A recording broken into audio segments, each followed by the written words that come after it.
തീരെ വെയിറ്റ് കുറവാണ്. ഇത് വേണമെങ്കിൽ പൊക്കി കാണിക്കാം. ഇത് കണ്ടോ, നിങ്ങൾ ഈ കാണുന്നത് ടവർ ഫാമിംഗ് ആണ്. ഇതിപ്പോൾ ഇതിനകത്ത് ഒരു തരി മണ്ണില്ലാതെ നമുക്ക് ഒരു വെയിറ്റും ഇല്ല. നമുക്കിത് അങ്ങോട്ടും ഇങ്ങോട്ടും ഷിഫ്റ്റ് ചെയ്യണമെങ്കിൽ ഷിഫ്റ്റ് ചെയ്യാം. ഇത് വഴുതനങ്ങയുടെ ടവറാണ്. ഇത് പാലക്കിൻ്റെ ടവർ. പാലക്കിൻ്റെ മുകളിൽ പച്ചമുളകും അതിൻ്റെ ടോപ്പിലായിട്ട് പച്ചമുളക് നമുക്ക് നടാം, താഴത്ത് പാലക്ക്. അങ്ങനെ 100ഓളം പാലക്ക് ചെടികൾ നമ്മൾ ഇവിടെ സെറ്റ് ചെയ്തിട്ടുണ്ട്. 2 വർഷമായിട്ട് ഇത് പാലക്ക് ഇതിനകത്ത് കൃഷി ചെയ്തുകൊണ്ടിരിക്കുന്നു. ഇതിപ്പോൾ എന്ന് വെച്ചാൽ സ്ഥലമില്ലാത്ത ആൾക്കാർക്കും ഒരടി സ്ഥലത്ത് ഒരു 10-20 ചെടികളോളം നടാൻ പറ്റിയൊരു സിസ്റ്റമാണിത്. ഇതിനകത്ത് ഒരു തരി മണ്ണില്ലെന്നുള്ളതാണ് ഇതിൻ്റെ പ്രത്യേകത. ഇപ്പോൾ നമ്മൾ പച്ചമുളകാണ് പറിച്ചുകൊണ്ടിരിക്കുന്നത്. ഇത് സിറ ഇനത്തിൽപ്പെട്ട പച്ചമുളകാണ്. ഒരു 4 കിലോളം ആഴ്ചയിൽ ഞങ്ങൾക്ക് സസ്യയിൽ കൊടുക്കാൻ പറ്റുന്നുണ്ട്. നല്ല രീതിയിൽ വിളവ് കിട്ടുന്നുണ്ട് പച്ചമുളക്. ആവശ്യക്കാർ ഒരുപാട് പേരുണ്ട്. അതുകൊണ്ട് പച്ചമുളക് കൃഷി കൂടുതൽ നമ്മളിവിടെ കൃഷി ചെയ്യുകയാണ്.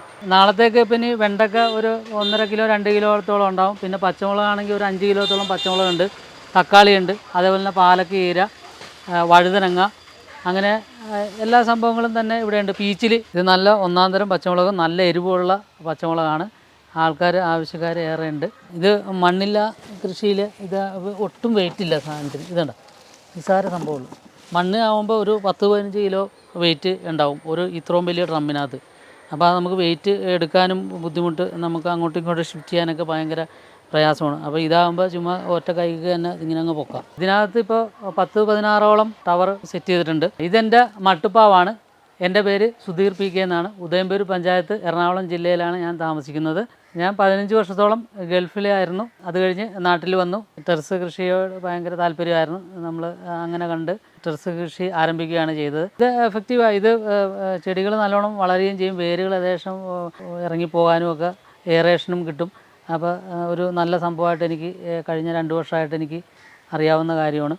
അപ്പോൾ അതുകൊണ്ട് കൂടുതൽ നല്ല വിളവും കിട്ടുന്നുണ്ട്. അതാണ് ഇതിൻ്റെ പ്രത്യേകത. ഞാൻ മണ്ണ് വിട്ടും കൃഷി ചെയ്താണ്. അപ്പോൾ കൃഷി ചെയ്ത് കഴിഞ്ഞപ്പോൾ നമുക്ക് അത്രയും വിളവ്, അതിലും കൂടുതൽ വിളവ് നമുക്ക് ഈ കൃഷിയിലൂടെ എനിക്ക് കിട്ടുന്നുണ്ട്. അതുപോലെ കുറഞ്ഞ സ്ഥലത്ത് കൂടുതൽ ഉൽപ്പാദനം. അപ്പോൾ നമ്മുടെ വീട്ടിലേക്ക് മാത്രമല്ല, നമ്മൾ പുറത്തും കൊടുക്കുന്നുണ്ട്. അപ്പോൾ ആവശ്യക്കാർ ഏറെ ആയതുകൊണ്ട് കൂടുതൽ കൃഷി ചെയ്യാനായിട്ട് ഐഡിയ കണ്ടിട്ടാണ് ഈ ടെറസ് ഫാമിങ് കൃഷി അവലംബിച്ചത്. രാവിലെ ടെറസിൽ കയറിയിട്ട് ഇവിടെ ടവർ ഗാർഡനിങ്ങിലുള്ള എല്ലാത്തിലും നമ്മൾ മുകളിൽ കൂടെ വെള്ളം ഒഴിച്ച് കൊടുക്കണം. ഇല്ലെങ്കിൽ ഉച്ചയാകുമ്പോൾ നല്ല വെയിലാകുമ്പോൾ ഡ്രൈ ആയി പോകും. അപ്പോൾ അതുകൊണ്ട് നമുക്ക് വെള്ളം ഒഴിച്ച് കൊടുക്കേണ്ടി വരും. മറ്റേ തിരിതന്നെയുള്ളടുത്ത് നമുക്ക് എന്നും വെള്ളം ഒഴിക്കണമെന്നില്ല. അപ്പോൾ 2-3 ദിവസം കൂടുമ്പോൾ അതിനകത്ത് വെള്ളം ഒഴിച്ചാൽ മതി. ടവർ ഗാർഡനിൽ നമ്മൾ ഡെയിലി വെള്ളം ഒഴിക്കണം. ഒരു നേരം വെള്ളം ഒഴിച്ചാൽ മതി. ഇത് ഏതാണ്ട് 96,000 രൂപ എടുത്ത് ചിലവായിട്ടുണ്ട്.